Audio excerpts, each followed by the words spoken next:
What's going on, guys? Trev back again, here to bring you another video. This one's going to be doing one where we got some new information from both JDM and Samantha Morton on the relationship between Negan and Alpha. Alright, so I thought this would be a fun one to go over with you guys, and you can leave your comments below on what you think about it. JDM has revealed some information about Negan with regards to his union with Alpha, and he also confirms for us that they have cut a special Whisperer mask for Negan, and they have cut a smiley face into it. So it says, quote, from JDM, I went to Greg Nicotero when my mask was being built, and I had one ask, was there a way to cut a smile into it? No other Whisperer mask has one. Morgan revealed on Twitter. Greg, being Greg, thought it was a great idea. Very Negan, and he did it. Hence it being the coolest. So he's got the coolest Whisperer mask, which we can't really see too much yet, but when I looked at the pictures, I could kind of tell, like, oh yeah, they did cut like a kind of like a smiley face into it, like some kind of maybe Dark Knight Joker-esque type of smiley face. But it makes sense for the Whisperer mask, and it certainly makes sense for Negan because he's always smiling, and he's got the great smile and everything. So that's kind of fun. So I did like that one, and then they both gave us some information about kind of where their characters are at with regards to Negan and Alpha, and we got some cool information here. If what he's saying is true, it doesn't sound like Negan is doing this for these survivors. Like, it doesn't sound like, it sounds like the theory that maybe Negan was going and joining the Whisperers to assassinate Alpha and bring her head back to these survivors. It sounds like is incorrect, or it's not going to happen in the TV series version.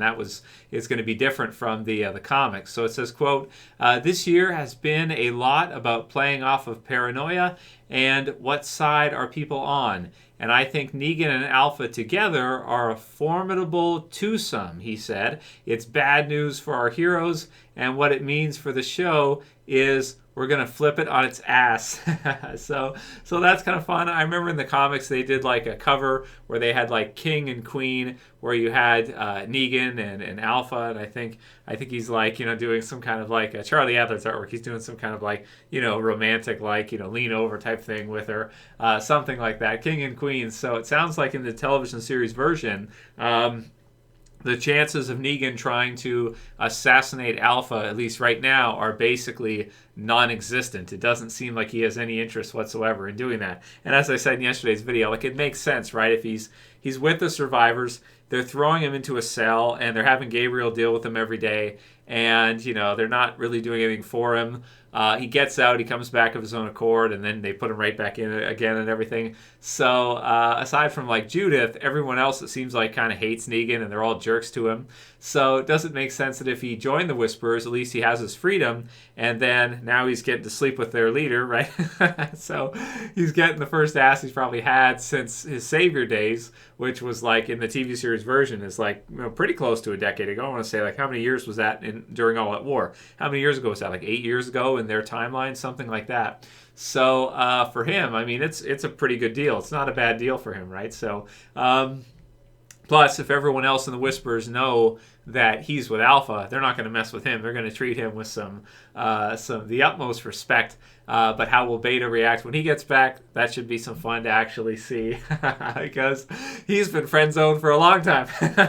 He's done a lot for Alpha, but he's like, it's whatever it was, it wasn't happening between them two. It doesn't sound like Alpha ever made advances towards him like this for whatever reason. I guess she's just not into the tall, dark, and scary type, but she is into Negs. So it says, while it seems Negan has fully enlisted as a Whisperer, executive producer Denise Huth said in a behind-the-scenes video, the story with Whisperer Negan could go, quote, could still go a lot of different ways. Added Morgan, quote, you just don't know where he sits with anything. So it sounds like Negan is the type of character who has the right to change his mind at kind of any given time and could do something unpredictable. So I guess it's still possible that he could go back against the Whisperers and against Alpha. But now in the TV series version, he's getting his own Whisperer mask. He's kind of joining right in with them.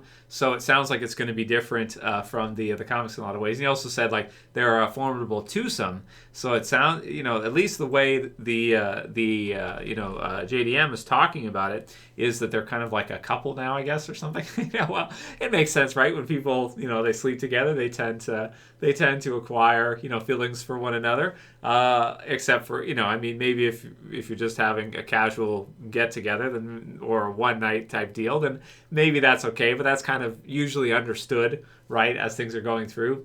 However, a lot of cases, once people hook up, they tend to kind of develop feelings for one another, right? So at least a lot of times. Now, maybe not every time, maybe not if it's just casual, but we don't really get the sense that it is, because Samantha Morton did confirm that Alpha has never done that with any of the other Whisperers. So that's another piece of information that she gave us for us to know. So Beta never got any from her, and none of the other Whisperers ever did either. So I guess it's maybe just Negan coming in being Negan that she's taking a liking to him. So let's see here. Yeah, so Alpha has never been intimate with another Whisperer before, so that's confirmation.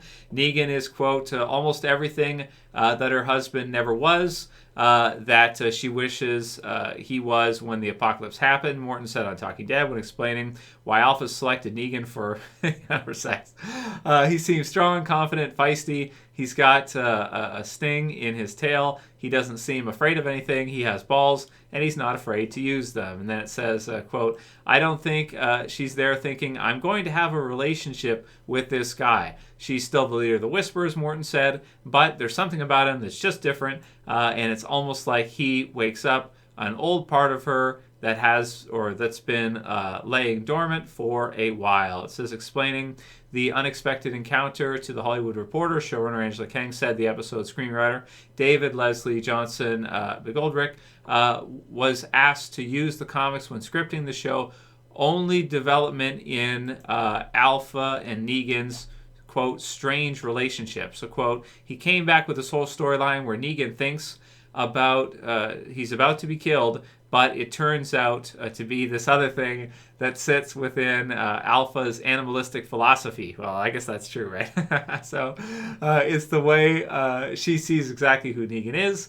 She's not wrong about him being a crass man, Kang said. Negan, being Negan, thinks, well, it's an opportunity for me. It came together in this organic and fun way where the writer had a great take on the relationship from the comic book. We had a fun time coming up with a way to show this to our audience in a way that's safe for basic cable, but also still surprising. So hence the sexual content warning that they did have for the episode. And they did play it like right before that part too. They had kind of a warning for it. So Alatoro said that I need to bleach my eyes after that Negan and Alpha scene.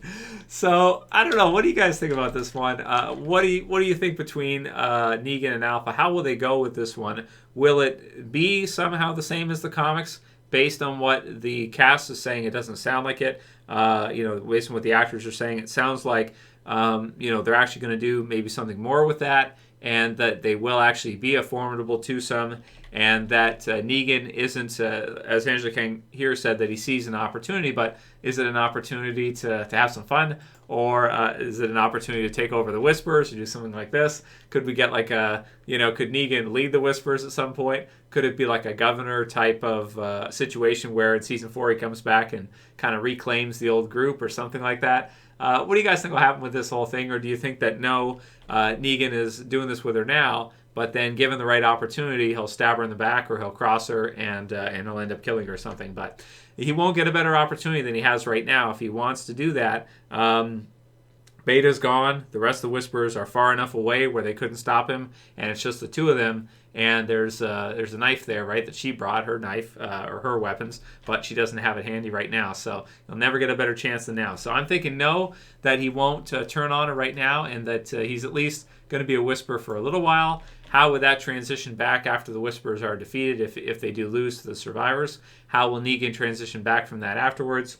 I'm just not sure. Would they put him back in the cell again, or would they just kill him at this point? It sounds like Gabriel's had enough of that whole idea, so we'll see. Leave your comments below. Let me know what you guys think about that one. Just some more information and some fun stuff for the Negan and Alpha stuff in particular. That'll be it for today's video, guys. I may see you back again soon for another one before we have the return for episode 10, the premiere on Sunday night. Very excited for that. And just a reminder, we're doing a live stream Sunday night after the review, which will be probably at about 11:30 or 12 o'clock Eastern time Sunday night. So that's it for this one, guys. Hope you'll join us for it. And I'll see you again soon for those. It's Trev, and I'm saying peace. Later, guys. See you soon.